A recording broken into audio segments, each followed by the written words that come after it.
Se su da papio te spaccava il mondo, dagli indovini diventa un agnello. Guarda, un ne smise di pelanze mondo, dal senso che gli fece il macello. Oh via, badate un chi mio in fondo, fece Virgilio. Non ti impauri per quello che vedi, che sta pena in fondo, ci redi. Per quest'anime è il subello.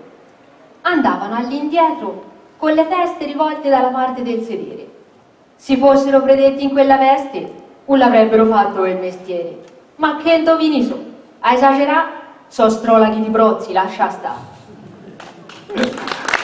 I dannati dell'ottavo cerchio del XX canto, avete sentito, camminano stravolti, hanno le teste all'indietro. E Dante ci regala un'altra pagina della sua immensa cultura e sciorina qui tutta una serie di nomi del mito antico: astrologi, alchimisti, auguri, predittori del futuro, gli indovini, insomma.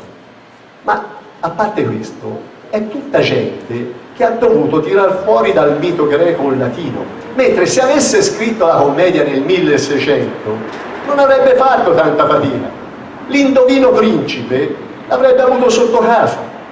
Era il signor Sesto Caio Baccelli, cabalista, nipote del celebre astrologo cosentino Rutilia Benincasa, autore dell'Almanacco Perpetuo.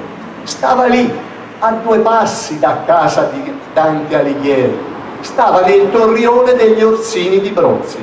Era il famoso astrologo di Brozzi, che però forse all'inferno non ci poteva finire, perché a differenza di tanti maghi, anche odierni, che padellano, lui le previsioni le azzeccava sempre.